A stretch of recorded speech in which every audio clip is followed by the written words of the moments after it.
Now, here's the real interesting thing. Although this is your world and your universe, and that's essentially how the container works, it isn't entirely accurate.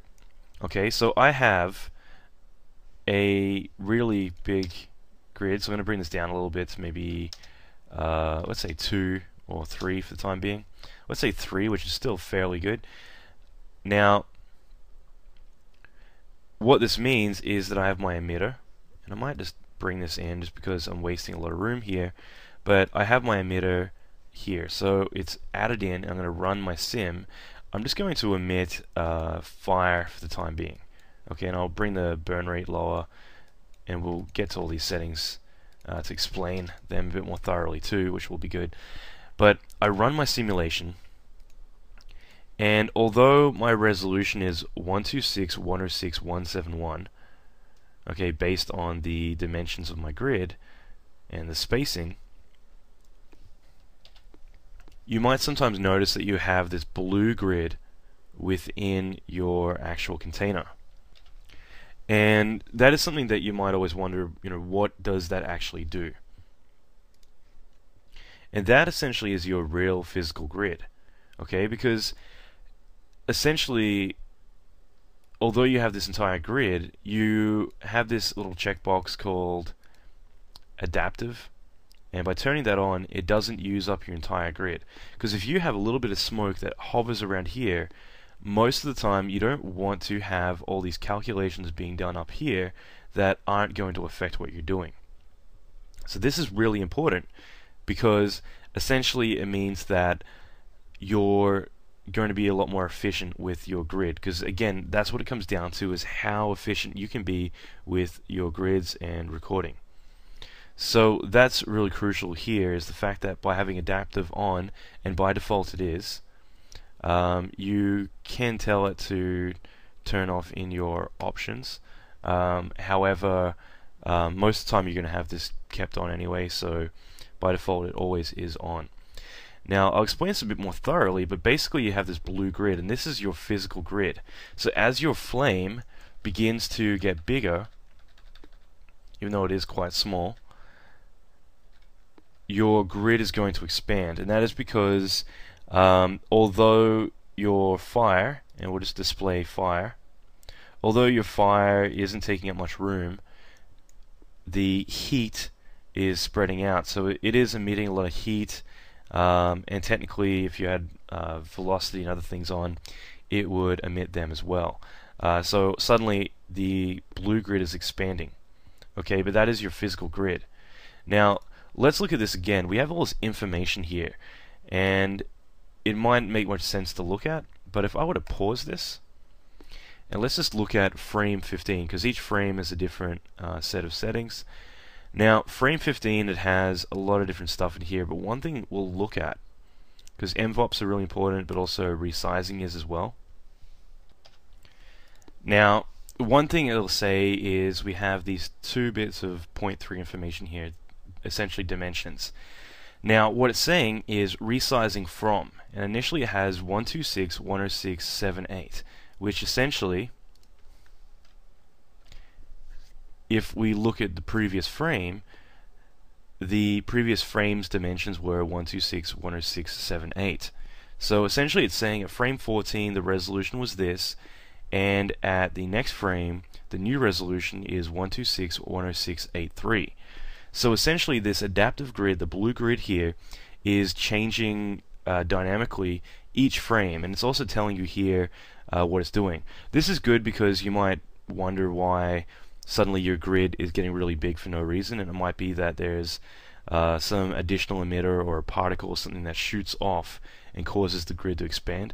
So you can always look at this and kind of troubleshoot what's going on and why, or at least understand what's going under the hood, like, okay, my adaptive grid is expanding or whatever. But more importantly, this is your real resolution. So although you might do 126.106.171 is your entire grid, you'll notice that the height isn't 171 here. The height is actually only 83 units tall. And then over time, we'll look as this expands, and we see it's 103, 108, 113, 118, 123, 128, 133, it's getting bigger and bigger and bigger as the heat rises up. So ultimately what we always want to do is try and keep our grids as small as possible, like this adaptive grid. Now let me just point this out. If I turn off adaptive grid and we run the simulation again, it's going to be slower because it's simulating the entire grid the entire time. You'll also notice there's no mention of any grids being resized because there is no resizing going on. There's no blue adaptive grid. By turning adaptive off, it means the entire grid is being simulated all the time. So this isn't efficient because it means that it isn't being careful in what areas are calculated, saying, okay, well, this is only the necessary area. Okay, so this is something you usually wouldn't do because you're just going to be wasting time, and also, and we will get into caches later, but all of our caches are exactly the same size because they're all calculating the entire grid with every single bit of information. If we turn adaptive on and run the simulation, first of all, you'd notice that when I turned it back on, the adaptive grid was the size of our entire grid because it's essentially reading what areas have been calculated.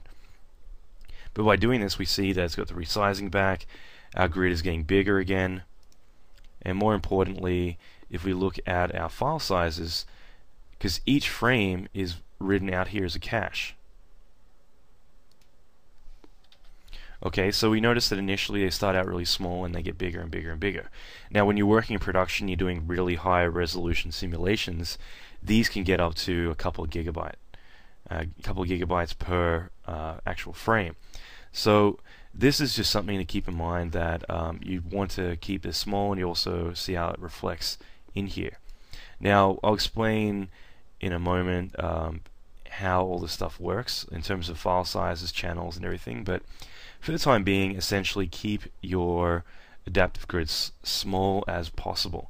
And in the next segment, we're going to talk about how to actually force them to stay small. But for the time being, it is good to be aware of this, and it's also good to be aware that when you're simulating, that this is actually all the real resolution. So if we look at this, this is your real resolution. It isn't what says down here, like 171 for height, whatever. It's actually what's written here. So that's your actual resolution. So it doesn't matter how big your grid is. I could set this to be massive, but as long as my dynamic resolution is this big, then that's fine, because that's all that's really being calculated here. So I don't care usually how big my grid's going to get if my grid itself, like my dynamic grid, is small. So last lesson we talked about being aware of the adaptive grid and the importance of keeping it small. Now the thing is that usually if you're hitting sim, you'll notice it gets bigger, bigger, bigger, so eventually your grid is going to be the same size, like your adaptive grid is going to be the same size as your physical grid. Now what we want to look at next is ways to kind of keep that a lot smaller, and there's a couple of things to keep in mind. First of all, one way to do this, or the primary way to do this, is we have this value called sensitivity. Now if I set this up to, I'm just going to set it to an extreme value like 20, but now when I run the simulation, rather than my grid getting bigger, bigger, bigger, it's pretty much going to stay quite tight around my flame. This is really a very important thing to keep in mind, because suddenly we notice my sim times are less than a second a frame. Okay, I'm going to pause this. We look at my resolution. It's 48, 38, 40. The previous frame was 46, 38, 38. So literally it's hardly expanded at all. And in the next frame we look at it, it's 48, 37, 39. So in fact, this frame, the current frame, or the one that's just simulating now, it's actually smaller than the previous frame, like 48, 38, 40. This one is actually a voxel, 2 voxels smaller here and 1 here. So in other words, it's not expanding and expanding and expanding, it's actually resizing dynamically to stay the same size all the time. This is really important to keep in mind, because sensitivity means that we can keep our grid fairly tight at all times. So keep this in mind, that it is really crucial to learn the use of value, and it's one that gets really overlooked, but it's very important. Now, one thing I can do here is I'm going to animate this. So let's just say that I have this emitter and I move it around.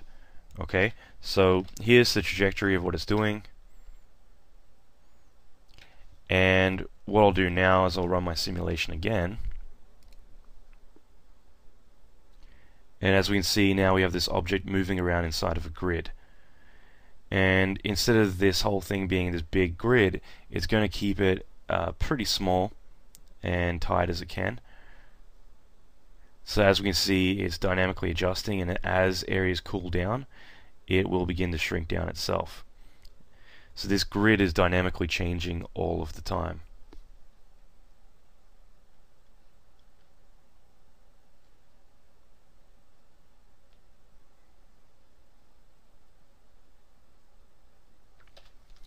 Now, as we can see, this is dynamically changing, and it's following the area that it once was and the new area. So we continue to have a grid, but it's a lot more tighter than before. Now, if I wanted to, I could set my sensitivity here to 60. Okay, we run this again, it's going to be extremely tight. Now, the thing is that the tighter it gets, it's not necessarily going to be a good thing. It's kind of like if you were to set your resolution really high. That's not necessarily a good thing, because your simulation is going to run out of RAM. Here my memory being used is 5 megabytes. I could probably run it on my phone. But as we can see, the grid resolution is tighter, and I can go something extremely high, 99 I guess is the cap. Usually I don't go any higher than 25. Most of the time I'll start out at 10, and just depends on what I'm doing, I might keep it tighter. But as we can see, the grid is really tiny right now. It's trying to stick to it as much as it can. Now this is great, because we look at my resolution at 32, 49, 30. This is tiny, and it means that I could really punch up the resolution. So I go to my spacing and set this to 1, which means I've just adjusted by about 300%. I can get some really detailed fire into the sim, but my grid can be really big, but my resolution here is now like 124. Okay, so it's not really that massive. So this is a neat way that I can kind of get the most resolution out of my sim. Now, a couple of things to keep in mind. First of all, the downside is if you make your grid too tight, then what's going to happen is if you have other objects interacting with it, they might take the object into consideration early on, so it won't anticipate that movement as much. Same thing as if you had like a smoke sim with a lot of subtle curls and a lot of areas, moving around. It will constrict them a lot more and dumb down the effect a little bit. So in other words, it's not going to anticipate a lot of what's going on in the grid, and that can sometimes get in the way of what you're doing. So I mean, usually you want it to have like an area around it considered, but things down here you wouldn't want it to necessarily keep. So it's just good because it means that you don't want to make it too small, otherwise it's going to lose detail, it's going to cause issues if other things get in the way. But here we can see we get a lot of detail out of our sim.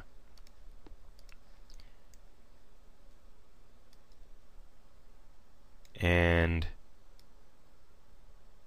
the grid itself stays quite small, rather than being like a maximum of 512.